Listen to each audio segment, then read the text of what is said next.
gonna love this. I want to hear it. I'm objective. You're critical. Anico at the disco. He's positive. Join the Mixtape 615. Today, tomorrow, yesterday, It is the dopest supporter group in all of Nashville. forever.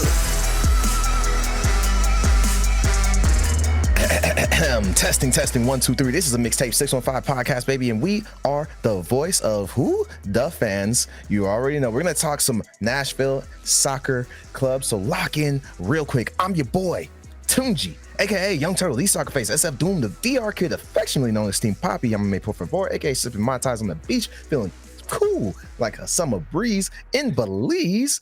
Yo, Austin. Ooh.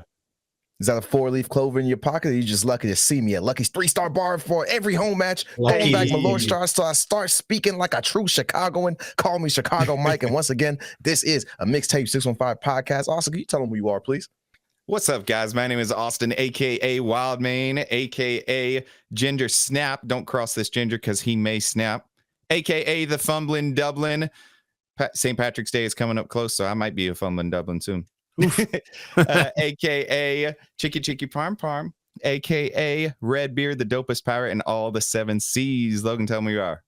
All right, guys, y'all know who it is. It's Logan, aka Beer Main, aka Manga Main, aka I got a new background, everybody. Ooh. I know it's looking finally. nice, right? I got all You my escaped stars that set up. endless void you were in. I know the void was starting to eat me up, man. I just needed something new.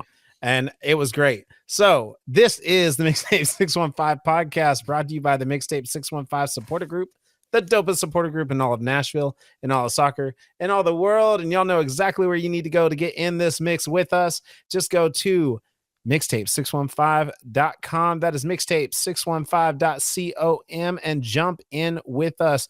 There is a ton of soccer news coming out there this week. I mean, it's just been crazy with San Diego winning not only their first ever game as a club, but against the defending champions. They dethroned the champions in game 1 to Liverpool being 11 points ahead. And no way anybody's going to check. No way anybody's going to catch them in that.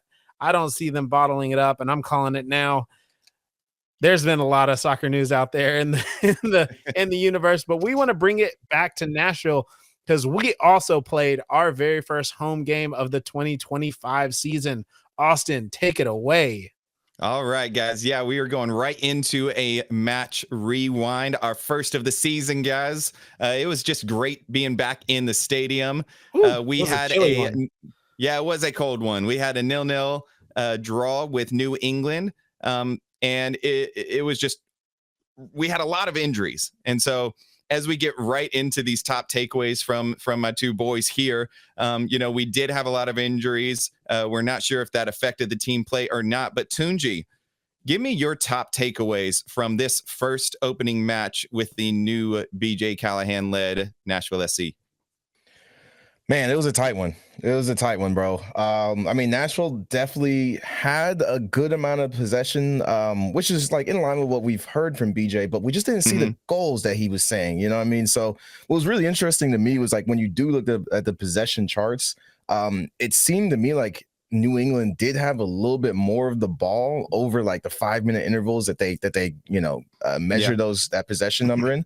But then when Nashville had it, they retained it for longer. So the ball meaning. So to me, it was just kind of like in those, it's like it just kind of shows that like they had, when they did have the ball, they were really trying to execute a vision, and then they weren't just like haphazardly passing the ball around like we've seen before.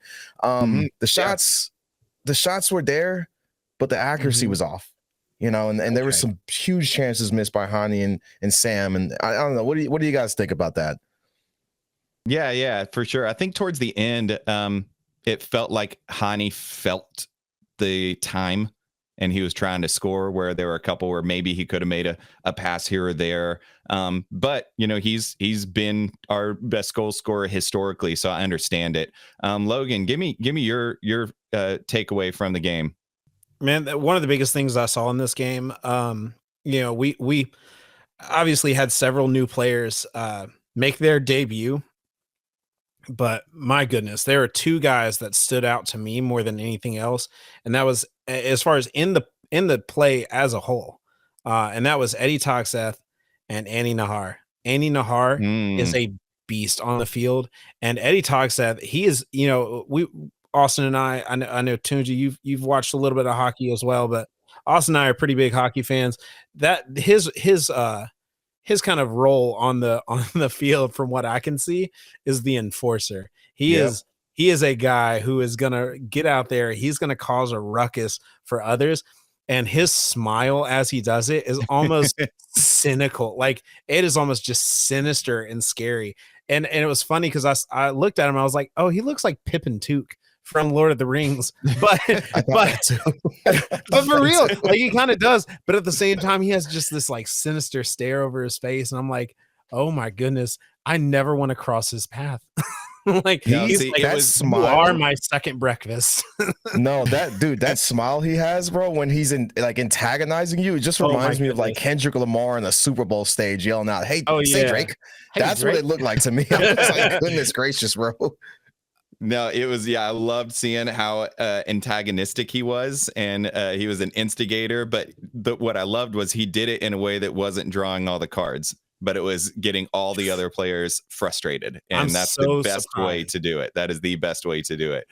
We had less cards than New England. One yellow to their 2, so they were aggressive, but very disciplined, which I love. Yep. And the one yellow that we had, I actually looked at one of the guys who I was standing next to, and I literally said, BJ talked about when to take good fouls, and I felt like that's when our yellow came. It was a good foul. And so I wasn't mad about it. So yes, they played very contained, but we did have 5 players make their Nashville SC debut. We had Wyatt Mayer, Andy Nahar, Matthew Corcoran, Ahmad Kassem, and Eddie Togseth. I know that we just talked about Togseth and Nahar, but how about the 2 in the middle? We had Wyatt Mayer and Matthew Corcoran. Matthew, he was the youngest player to make his start for Nashville SC. Tunji, what did you see from the 2 players in the midfield this game?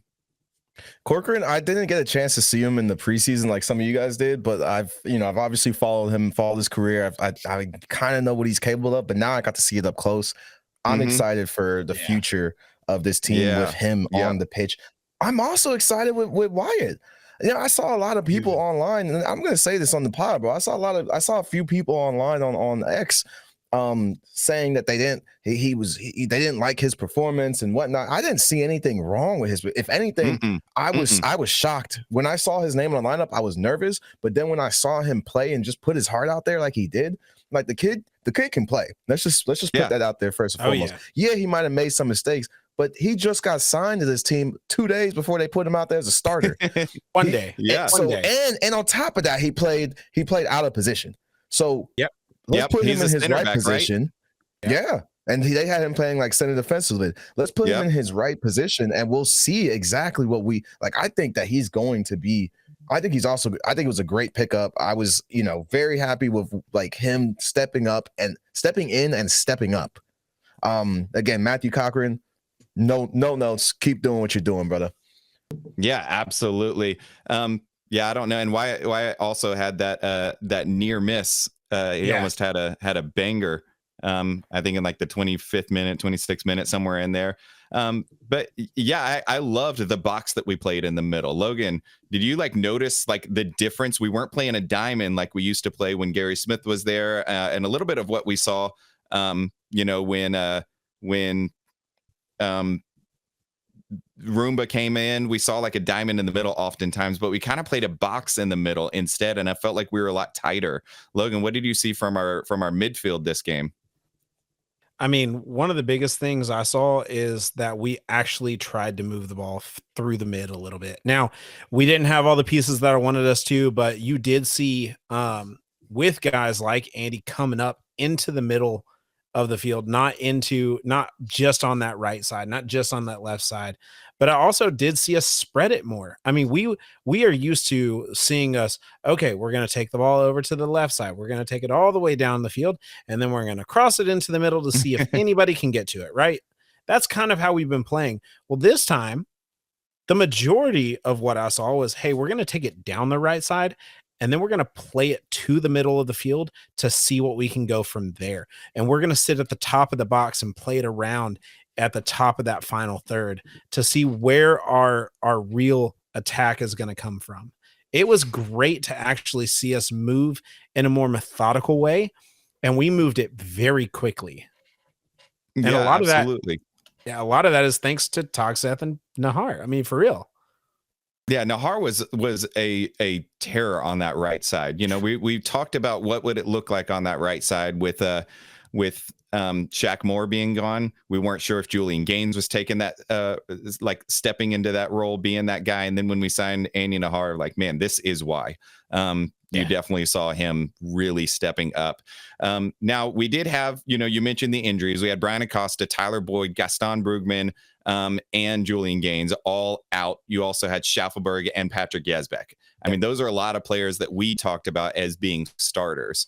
So with that, do you think that Tunji, do you think that might have affected the attacking style that BJ was hoping for? Oh yeah, I mean, there's no way it couldn't have. I mean, BJ, we already know he has a plan, a very detailed plan going into the season, going into this game. And when you have guys out at the last minute and you have to throw guys in who weren't even with the team a week ago, that's gonna tank your plan. But the pivot was great. I mean, this team, like, yes, it was a 0-0 draw. We all know that. We all know Nashville, and they're the plague of scoring, right? But from what I can see, like, I was very happy with the adjustments that were made last minute to at least make this a competitive game. New England had Leo Campana that we could have lost that game because they had Leo Campana who had, if it wasn't for Jack Maher with a block and that huge sliding tackle to clear the ball from in front of goal, that could have been in. But again, BJ is showing me from right out the gate that he can make adjustments on the fly. Yeah, absolutely. We also saw Joe Willis get his 50th shutout as a Nashville SC goaltender. And so congrats to the stash. Yep. Congrats, Joe Willis. But guys, we've got something really exciting coming up. We've got a player interview, Mr. Josh Bauer, one of our rotating starting center backs for Nashville SC. We got to do an interview. We did cut a little bit of it for time for this podcast, but if you want to listen to that full interview, definitely go over to our YouTube page. You can find us at Mixtape 615 Pod on YouTube, but we will be right back.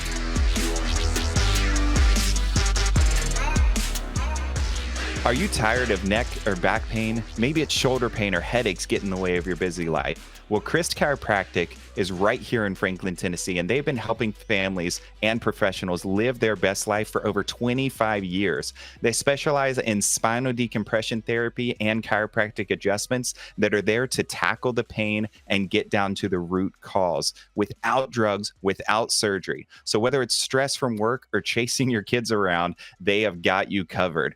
Visit christchiropractic.com. That's CRIST chiropractic.com to schedule your appointment and take the first step toward living a pain-free life.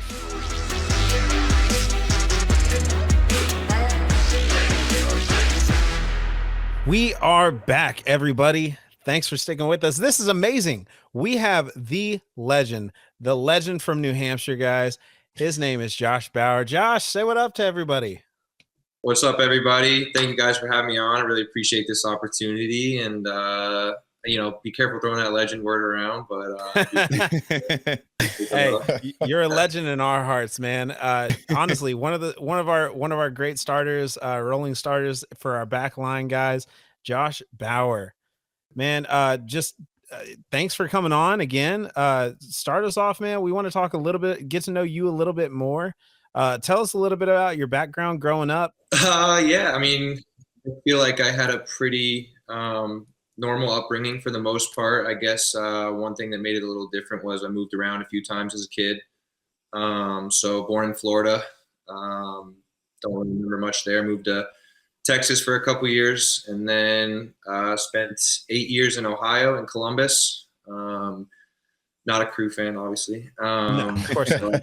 Good. and then made the move when I was in 8th grade, about 12 or 13 years old. Made the move to New Hampshire and spent high school and college there. Played college soccer there.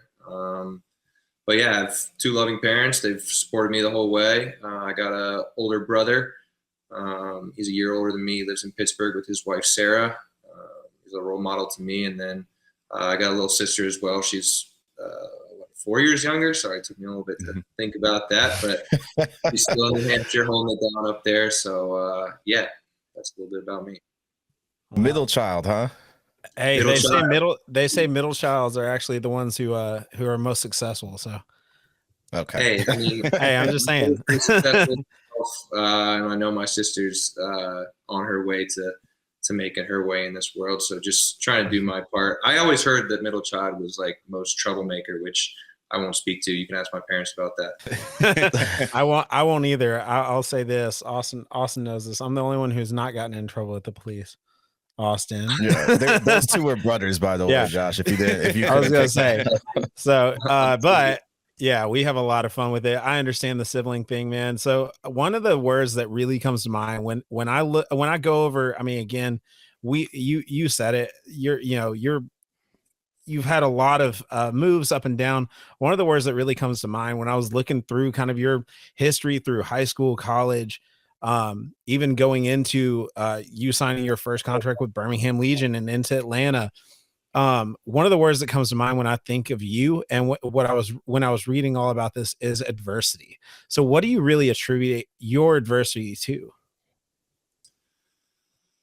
I mean, yeah, I think, throughout the course of guys' careers, I think, everyone faces adversity at some point. I think just being able to handle that's obviously an important skill. And I think my parents kind of instilled that in me from a young age. And I think it's served me well dealing with it kind of as a young age. I talked about moving and just, being the new kid is challenging, especially, for me, that move from Ohio to New Hampshire was at a pretty pivotal time in my life. You're young kid, adolescent, kind of growing up, kind of figuring out who you are, what you want to be and what you want to do, and making friends and the whole social aspect of things is challenging. So I think just being exposed to different things from a young age, and again, having just 2 great parents who have supported me and prepared me for life's challenges, I think has definitely made things a little bit easier. And I think, that translates pretty well to soccer in general. You obviously learn a lot of life lessons through the game. And I think that's one of them, just how to respond to challenges, because almost no one has a linear path. There's going to be ups and downs. It's a roller coaster, and can't get too high in the highs. You can't get too low in the lows. You got to try to find that middle ground and just kind of play with the hand you're dealt and roll with the punches.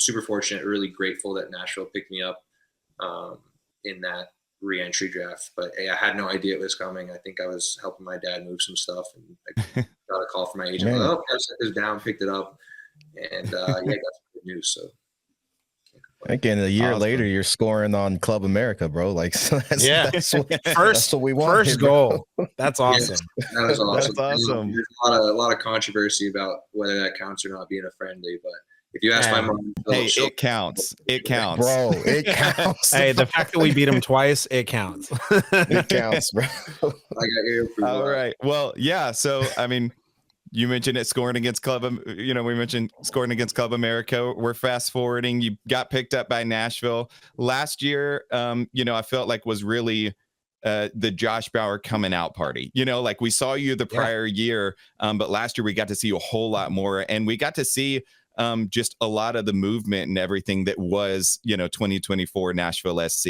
And so I know that the team faced a lot of adversities. I know that, just with injuries, with coaching changes, everything that happened with Nashville SC last season. So how did the team and you personally just handle all of that adversity there? And also just going in, you've got a fresh start this season. What's the mindset going into this new season? Yeah, I mean, you kind of hit the nail on the head. There was a lot of change and a lot going on last year for us as a team. I think, fortunately enough for me, I underwent a midseason coaching change my first year in Atlanta with the first team. We went from to Gonzalo Pineda. But we also had the interim coach kind of during that stretch. So I kind of been prepped on it a little bit. I was down with the twos for a lot of it, but still in and around the first team and dealing with that environment. It is wild. It's kind of a fresh start for everyone. And I think you can use that in a couple different ways. You can use the interim phase as like okay, we're going to get a new guy. So, maybe now is the time where I can take my foot off the gas, or I can, kind of just, reset. And for me, I really tried to focus on the importance of using that turnover to my advantage. And I think, it's funny because before Gary was let go, I got a couple games under him in a row, which I felt like, maybe this is my time to break in with him, with Gary. And I know he's big on just, having guys he can rely on and being trustworthy, having a lot of stake in the game. So he values experience a lot. So I think, I was pretty happy with, we weren't necessarily doing well as a team, obviously, but I think from an individual standpoint, I was starting to get some games and starting to feel like, okay, now I'm getting my feet wet. Now I'm getting some real experience. Like, this is good. Let's build on this. And then, after that Toronto game, at home we won, come in the next day, Gary's gone. And it's like, okay, now what?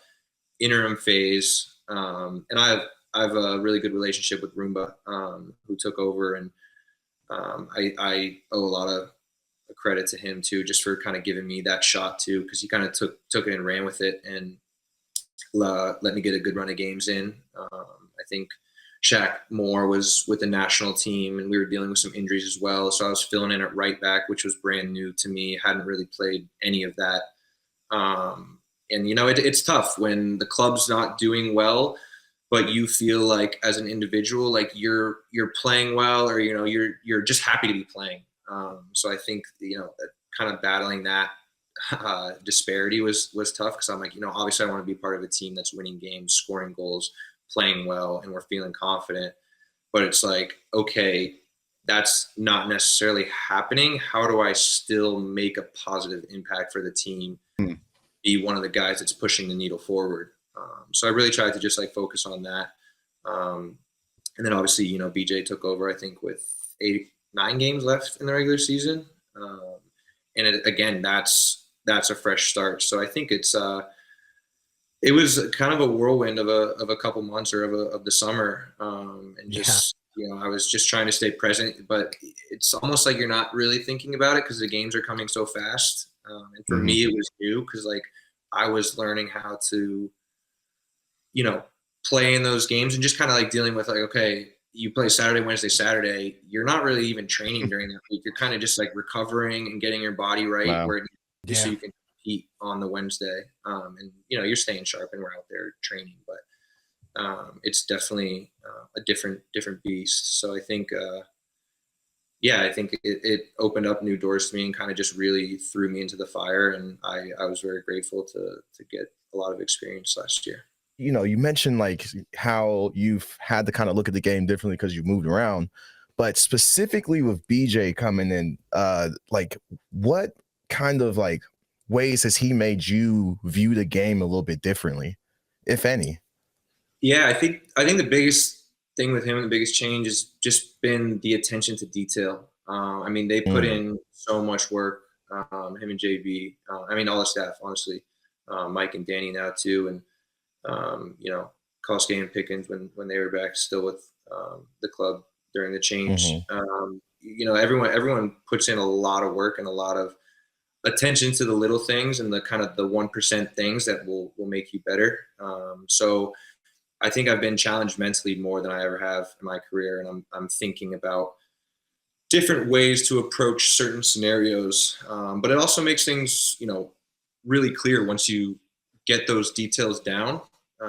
It kind of gives everyone a set role and responsibility, which just helps when you get down to the games, because so much of what we train and go through on film, you see it all the time in the games. And then like you look back at the game and you're like, oh wow, yeah, we literally trained that scenario like in training this past week. So it's like very, very like well crafted information and drills that we're getting.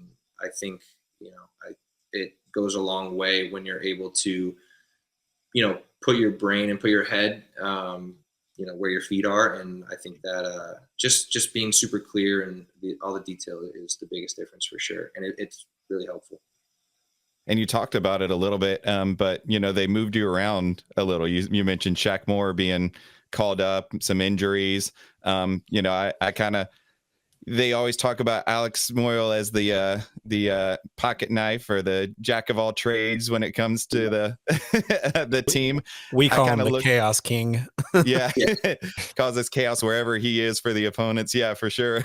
But I kind of look at you as that on the back line. They've moved you around. You've played, you know, I know we played 3 center backs last year multiple times. They moved you to right back. You're playing with 2 center backs. Like, how did that grow you as a player and like your approach to different positions?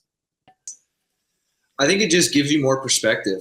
Because, you know, when you're playing, you're obviously focused on, no matter what position you're in, you're focused on, you know, the players closest to you and your relationship with them is like, how can I get that right? And, you know, the rest will kind of help take care of itself. So I think just going out and being touchline wide and receiving the ball in different positions and just having that different perspective was super helpful. And then, you know, I played a little bit of back 3 before and with other teams and, you know, in the summer and whatnot.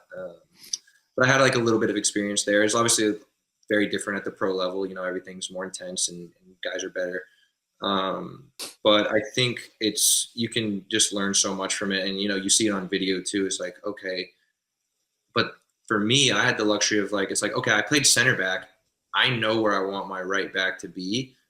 So now when I'm playing right back, it's like, okay, I think my center back's going to want me here in this position. So just like kind of feeding off of each other with other guys, and then kind of using my own knowledge of the positions back and forth with each other with so much movement. And I think, you know, you mentioned Lex having a lot of, you know, kind of being able to be thrown anywhere and do well. I think, you know, he's someone I've relied on a lot just to like pick his brain and like how he does it. And I know he's happy that I kind of stepped into that backup right back role, because I know that's not his favorite to play. He likes to be higher up the field. Yeah. But no, he's been a great resource for me. And I think, you know, we have so many vets on the team where you can just learn a lot from. And I think also too, just like trusting my ability. Like once you get on the field, like you gotta play and just kind of, again, play with the hand you're dealt. And I think, you know, anytime you're on the field is a great opportunity, and you should be grateful for it and just try and make the most of it. Just to piggyback off of that real quick, I'm actually really curious, Josh, like who are some of the guys that you said there's a lot of vets that you're learning from? Who are some of the guys that you're learning the most from? Like, I feel like you and Dan Lovitz have like a strong relationship. I may be wrong, but it looks like that's what it kind of looks like from the outside looking in, you know? Yeah, no, you're spot on there. I mean, I think probably more so the defenders than anyone. You know, Walker, obviously he's done it at the highest level, World Cup with the national team. Great resource. Yeah, Alex for sure. Dan is very smart. He's been around the block too. He's had a lot of experiences. So he's someone you can kind of come to with anything. And you also know with him, he's going to tell it to you how it is. He's going to give it to you straight, which isn't always the case. Not with guys on this team, I would say, but I think, you know, just guys in the past will say one thing and they're not going to necessarily, you know, give you their full attention and full effort. But I think, guys like that, even Joe, talking with Joe, he's, you know, from a keeper perspective, and just working with them, obviously center back or any defender's relationship with their keepers is important. I'm trying to think who else. And then also too, Jack, you know, Jack's right around my age. He's got a lot of experience as well. He's very, very smart.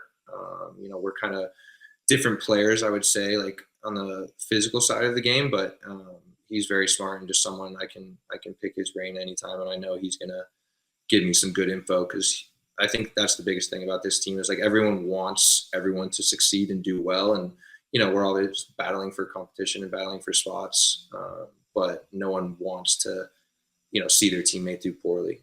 Everyone's kind of working for each other, which makes it easier. Yeah, man. That's just so that you guys know, man, from our perspective, we see that, especially this off season, bro. We've seen like it almost feels like the camaraderie's gotten even stronger, man. And that's kind of hard to do when you have so many new people in there. But it's exciting for us, bro. But switching gears just a little bit, man. 22. That's your number. That's my favorite number. Of course it is, Tunji. Say that again? I said it's a great number. It's a great number, bro. What is it for you, man? Like, why is like, where does it come from for you? Why are you number 22? Yeah, it's got a lot of significance for me, actually. I was born on July 22nd, so 22nd day of the month. My dad was born on March 22nd, 22nd day of the month. Nice. You look like you got something to say here. Oh, February 22nd. Tunji's February 22nd. You know, we just played on his birthday. Oh, nice. Yeah, related. Appreciate you, bro. Yeah, but yeah, so that my brother's favorite number as well. So just kind of a lot of significance for me. And I think my rookie year when I was in Atlanta, they gave me 24. I didn't get to pick. And you know, everyone, I don't know if you guys have seen the show 24, but Jack Bauer, 24, everyone say that. And you decided to go away from that. I did because, well, for one, my cousin, his name is Jack, so you know he's the real Jack Bauer. But I did. He's the real Jack Bauer. Let everyone know. But no, I came to Nashville and I was like, you know, I want a fresh start, new number. And you know, I was thinking, you know, 22 wouldn't be too bad. I have it tattooed on me as well. A little significance. It's because Josh Bauer needs 2 less hours than what Jack Bauer needed. There you go. You can get it done in less time. Nice, bro. Man, I don't think I'm changing anytime soon. I like it. I don't want you to change. I'm happy that you got the number 22, bro. So I'm like, just keep holding it down for me, brother. I got one last question for you, man, before we get into our rapid fire, man. Obviously, we're a Mixtape 615, you know. Music is our thing. That's everybody loves music. We're in the music city. Each year we build a playlist of our favorite songs. And we want you to be a part of that, Josh. So right now, what I want to know, like, what is your number one song on game day, on your game day playlist right now? Like, what gets you hype, bro? Like, what's provocative enough to get you going? So recently I've actually, I think towards the end of last year, and I mean, we've only had one real game this year, but I've been just listening to whatever Teal's our aux guy in the locker room on game day. So whatever he's been playing, but I got something for you. I'll look and see what's up. Yeah, pull it. Yeah, let's see it. We want to know. Yeah, actually, I've been going through a recent kick. I've been doing a lot of like throwback J. Cole, A Tale of Two Cities. Oh my gosh. Okay. Wow. Yeah, I was not expecting that. Yeah, I don't know why. I'm really phasey with my music. Like I'll listen to one thing until I get sick of it, and I'm like, all right, I got to change it up. So I'll go from like country to rap to like house EDM type music. But yeah, I've been really rocking a lot of J. Cole recently, for sure. There you have it, folks. A man of culture. A man of culture. That's what I do. All right, coming right back after this break, we will. Go ahead, Josh. Sorry. I was just saying, Nashville put me on to country music. Before I came here, I really wasn't a huge fan of it, but I've come a long way. Well, you were saying earlier, force it down your throat enough to, you know. Yeah, this city does that, bro. It took 34 years for me to be like, you know what, I kind of like this stuff. But coming right back, guys, we are gonna have some rapid fire questions. Some of you guys asked Josh some of these questions, so we'll be getting that to him, and you will be part of it.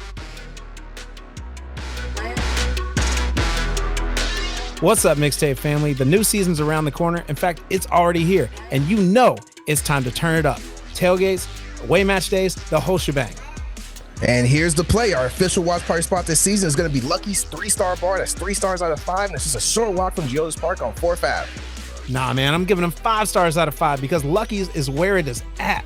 The pregame is strong, catching every single minute of the action, watching our Nashville SC boys get the dub with the dopest supporter group in all of Nashville. And you already know you can still get lit with me at Lucky's. Cold drinks, glizzy, screens everywhere. The vibe is undefeated.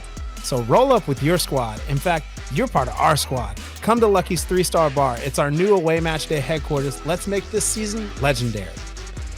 Big energy all season long. Let's get it. Yeah.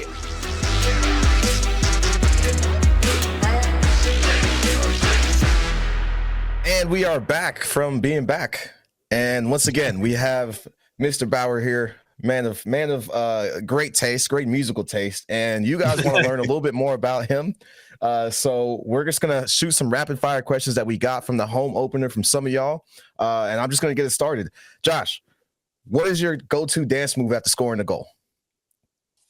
I think everyone's going to want me to say the gritty. That was the question. That was actually, there were 2 dance questions, and one was, will you hit the gritty? I'll say I got something. I'm cooking up some other stuff, trying to keep Okay. You want to smell what the Josh is cooking, bro? We got to score goals first, so I gotta find the back of the net. So what do you like to do in the off season? Off season, I definitely like to go back up to New Hampshire, see my family, Okay. and spend some time with some friends up there. I think just being able to travel, that's the biggest thing, because we're here for a lot of the season, and we go to other cities, but traveling, seeing friends and family. Okay. All right. What's your favorite restaurant in Nashville? My favorite restaurant in Nashville is Bad Idea in East Nashville. Okay. It's a lovely, That's a good lovely one. restaurant. That's a good Very one, nice. Very All right. nice. bro. All right. If you could play with any player in the world, who would it be and why? Current? Yeah, sure. Actually, no. Any- I want to know no. in the history. Yeah, I want to know anyone. history. Yeah. I mean, Yeah, I know past, it present. would be most solid, but Don't listen to him, bro. Don't I was listen. actually thinking someone wearing the color blue. I think my favorite player growing up, or just someone who I idolized, was Yaya Toure. I just thought he was a beast. Nice. Yeah. that's awesome. I would say him. Okay. Very nice. All right. This was actually my daughter's question, so it's funny it came to me. She wanted to know, my 6-year-old, what is your favorite store? Favorite store, like Just shop. shopping? Yeah, shopping. Ooh. I find myself in Lululemon a lot. Okay. Okay. Yeah. Up there, they got some comfy clothes. Comfy clothes. Yeah. What is your favorite MLS stadium to play in besides the Castle? Oh yeah, obviously I think Geodis Geodis is amazing. I haven't played in every stadium yet, but of the ones I've played in, people are gonna hate me for saying this, but I think I like playing in Cincinnati Stadium. I like the stadium itself. It's really nice. I like playing in front of hostile environments. So I think that just gives me I like you play with an extra chip on your shoulder. Exactly. Yeah, I like that. Now that Charlotte has the belt, we might have a little bit more hostile environments there and in Atlanta and DC. That's true. Do y'all know how well known is the Southern Championship belt around the team? Obviously, we've had it for the last 2 years. We were holding it. Y'all got to hold it, but yeah, I wouldn't say. I don't think anyone's ever talked about it in the locker room. I'm sure we're all aware of it. I think I've seen it on Twitter or whatnot. So I think it's big for the fans. I'll say that. Well, obviously, if we win it, that means we're doing well. So exactly. It's something to strive for. It's the one of the mini goals across the course of the season. There you go. Yes, sir. Yes, sir. All right. So speaking about some tough some of the playing in front of tough environments, who's the toughest opponent that you faced that you feel like you faced? I mean, Miami nowadays, they just throw so much at you. They're so creative and they move all around. But honestly, I think it was the home opener. No, not home opener last year, but one of the first games last year playing LA Galaxy. They're just good with the ball. Yeah, that was the second home game. Yes. Yeah. That was my son's first game. He's 3 now. He was 2 then. So. Okay. All right. Do you have any pre-match superstitions? I wouldn't say superstitions. Like, there's not like, I mean, I have a routine for sure, but there's not like. I mean, I park in, so we. I guess this can be a superstition. He does have a superstition. A lot that we. He's not superstitious. He's a little stitious. Not really. I don't have like a ritual or anything that I practice every time. But no, every time we pull into the stadium and we park in our lot, I try and park in spot number 22. Oh, okay. Okay. There you go. I like that one. Takes that spot. Is it like every time you park in spot 22, we win? Is that what it is? I don't know if that's true, but I think for me, I just like parking in that. It feels like the good spot for me, and I definitely, if someone else parks in that spot, A, I'm gonna know whose car it is, and B, I'm gonna do something to them.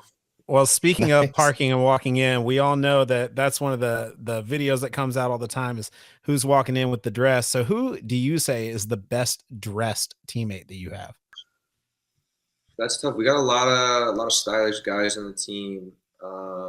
Yeah, especially Muil, right? No, I was going to shout out Lex. He's got a very unique style. You know, he's New York City.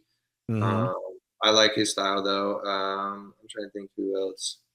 I go around the locker room right now. I'll shout out Schaffelberg too. He's got like a good little kind of urban dad style going on right now that he's really rocking. Urban dad style. You heard it here, guys. I'll take that.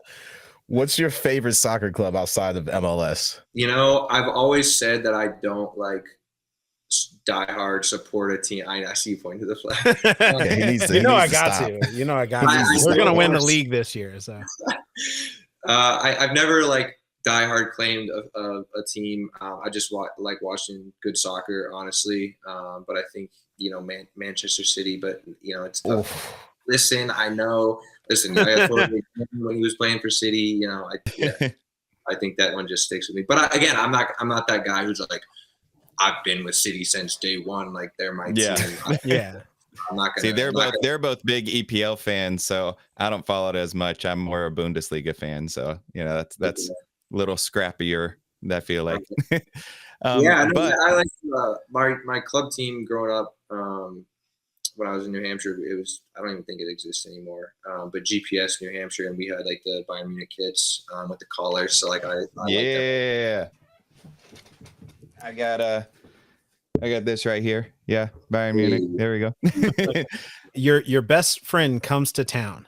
Where's the first place that you're taking them? I would probably take them somewhere over in East because I like East a lot. But it's tough. Ernie's like, Boondocks, bro. For the first time, I might not go with him, but I'll send him to Broadway. You know what I'm saying? Like that's the right answer. You become a Nashvilleian when you say it that way. You're like, hey, I'm not going to go with you, but you should check out Broadway. No, there's literally times where I'm like, listen, especially if it's like multiple buddies that come, I'm like, guys, go out, like have a great time. I'll have training in the morning, whatever. I'm like, I'll see you guys later. Like, you guys go have fun. You don't need me there. Even if you didn't have training, I wouldn't go down there. Yeah, I love downtown. Don't get me wrong, but no, it's not. I'm not spending $22 on a beer, regardless of how much we love the number. But in the morning for sure, I'll make sure we'll get breakfast sandwiches at H&S Bagel. Oh, there you go. Yeah, very nice. All right, this next question is very important, Josh. It's very important. You can see it. You see this right here? This neon sign?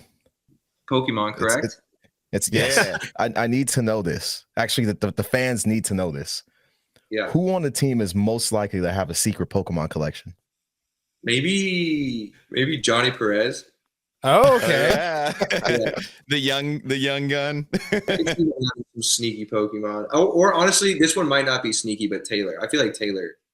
I can see that. He likes anime. He likes anime. Taylor Washington. Yeah. But he's not. His wouldn't be a secret. Yeah. Bet. So we got the outright one and the secret one. Good. Yeah. Which teammate would get a standing ovation at karaoke? You know, it would have been Fafa, but you know. Well, obviously. No, I think Lex probably takes that. He's gonna put the most heart into it. He's gonna give it his all for sure. I like all that. Right. What is your favorite TV show to binge? Peaky Blinders. Oh, so good. That's a good one. Such a good show. All right, Josh. Last question, man. We'll let you get out of here, brother. And I think we already kind of talked about this. If it's what I think it is, I'm not going to be happy with your team. But what's your favorite sport to watch when it's not soccer? You know, that might have changed actually this year because I would say basketball usually in the Celtics, but I just started last year was my first year playing fantasy football, so I was like all in on NFL. Nice. And I thought that was really cool. Do you got a team that you follow, or are you just watching the league overall? I think watching the league overall. when it comes to NFL, I'm more of a hater. Like I hate a lot of teams. I'm just like rooting on guys' downfall. But no, I feel that. I think, is New England like the most hated because you're quick about the Patriots? So they used to be. Again, we go through phases with it. I didn't like them growing up, and then when I moved to New Hampshire, it's kind of just like so much in your face, and everyone loves them. And I grew up to respect Tom Brady for what he did. Okay. But now I think I've transferred that negative energy to the Chiefs. So I was happy with Philly. Yep. Yeah. I feel that. I feel that. He needed that. Dan really needed that for the city. Nice. Well, we'll get you. We'll turn you into a Titans fan sooner or later, bro. We'll make it happen, bro. I like the Titans. I've been to a couple games. Yeah, I like to root for the home team. So like when I was in Atlanta that year, the Braves won the World Series. So that was like really there you go. Behind. So you said your brother's in Pittsburgh. Any Steelers connections there? I think I think Sarah is. I think she's more of a Penguins fan. He's idol. My dog's name is Crosby, so. Oh, nice. I'm a big Pens fan. Yeah. My brother was a Chargers fan growing up. He loved LaDainian Tomlinson. Awesome. Yep. That was like his idol. Yep. So. Good old LT. All right. Well, hey, we'll let you go. Thank you so much. Hold on. For being on the show. One last question, Josh. I know I'm taking it out of order a little bit, but which teammate should we have on next? Who have you guys had on so far? Well, you're the first from the first team that we've had on. So we had congrats. Joey Skinner, we had Eric Latta. We're having a couple other just members of media and people coming on. But as far as teammates, I think you should get the Rook on. I think you should get Wyatt Meyer on. He's a good person. Okay. All right. Very nice. Nice. Let Wyatt know we're going to be in his DMs. I'll tell him to be on the lookout for a DM. Let him know tomorrow. There we go. All right. Well, again, thank you so much for being on the show. This has been a blast chatting with you. I know the fans love it. We love it. And we're going to hop off here, and we will definitely see you and be cheering and chanting for you from the Capo stands. All right. Thanks a lot, Josh. Thank you, guys. Thanks again for having me. It was a great time chatting. And, I'll be looking for you guys at Yoda's Park. All right. Well, that was Josh Bauer. Thank you again, man. That was so much fun. We hope that you guys had a lot of fun listening to that. But we are going to wrap another episode of Mixtape 615. And so we want to make sure to thank you guys for tuning in and listening. Thank you to our ace producer, Doug Branson. He's the real MVP keeping us going. Don't forget, guys, stay connected. Hit us up at mixtape615.com and on all of our socials on Instagram, Facebook, X, all of that good stuff. You can find us at Mixtape615. And for all of our video content, you know where to find us on YouTube at Mixtape615pod. So, guys, keep it real, keep it vibing. Until next episode, Mixtape 615 is signing off.